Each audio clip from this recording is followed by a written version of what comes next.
E-way bill और ई invoice पे बहुत ही इंपॉर्टेंट अपडेट आ रहा है जो 1 जनवरी 2025 से एप्लीकेबल हो जाएगा। वही मैं इस वीडियो में आपके साथ डिस्कस करने वाली हूँ। नया साल आ रहा है, बहुत सारे चेंजेस होने वाले हैं, प्लस 1 फरवरी को बजट भी आएगा और भी आपको चेंजेस देखने मिल जाएंगे। और कुछ चेंजेस ऐसे भी है जो 1 अप्रैल से भी एप्लीकेबल होगा।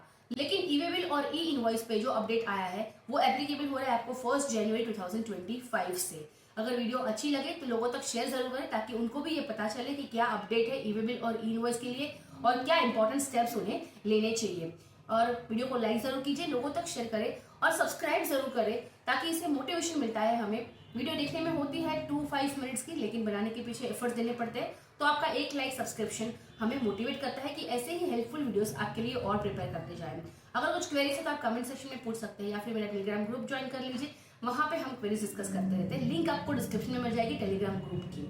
हमारे कुछ कोर्सेज भी है, इस साइट पे आपको मिल जाएंगे, लिंक आपको डिस्क्रिप्शन में मैं दे दूंगी। आप जाके ये कोर्सेज चेक कर सकते हैं। बहुत ही इंपॉर्टेंट और वैल्यूएबल कोर्सेज है जिसकी प्राइस बहुत ही अफोर्डेबल है आपके लिए। 299 से आपको एक ज्यादा प्राइस इस कोर्सेज के देखने नहीं मिलेंगे। आप कोर्सेज को स्क्रॉल कर सकते हैं, कुछ पेड भी है और कुछ फ्री भी कोर्स आपको यहाँ पे मिल जाएंगे। और इन कोर्सेज को देख के आप अपनी नॉलेज ग्रेड अपग्रेड कर सकते हो, आपके प्रैक्टिस में आप ग्रो कर सकते हो, या फिर अगर आप कहीं पे जॉब करते हो तो आप प्रमोशन भी डिमांड कर सकते हो।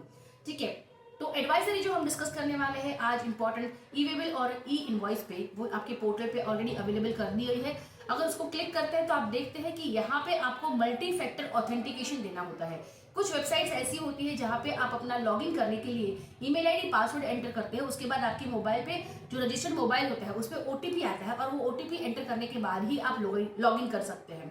तो ऐसे ही कुछ चीज यहाँ पे हमें ईवे बिल और ई इनवॉइस पोर्टल के लिए भी ऑथेंटिकेशन देना पड़ेगा।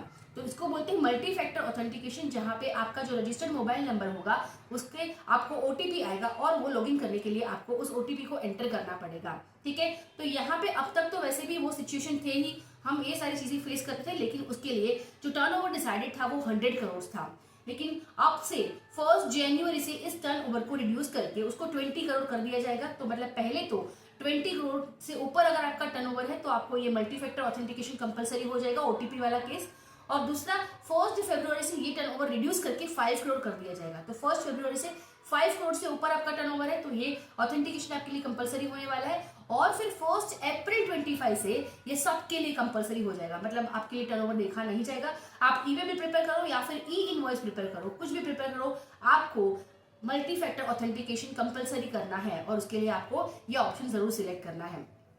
तो 1 अप्रैल से सबके लिए इंपॉर्टेंट है, लेकिन जनवरी और फरवरी वाली डेट भी इंपॉर्टेंट है। अगर आपका टर्नओवर 20 करोड़ या फिर 5 करोड़ से ज्यादा है तो आप जरूर इन डेट्स को याद रखें। ठीक है, तो ये एक इंपॉर्टेंट अपडेट है आपके लिए ईवे बिल और ई इनवॉइस दोनों के लिए। आपको जरूर ये चेक करनी है। आप मेक श्योर करें कि आपका जो मोबाइल नंबर रजिस्टर्ड है इन साइट्स पे वो आपके पास अवेलेबल हो, उनका एक्सेस आप कर सकते हो, क्योंकि ओटीपी उस पर ही आने वाले हैं और वहां से ही आपको ओटीपी एंटर करने के बाद ही लॉगिन अलाउ किया जाएगा। तो ईवे बिल के लिए ये 2-3 इंपॉर्टेंट अपडेट है।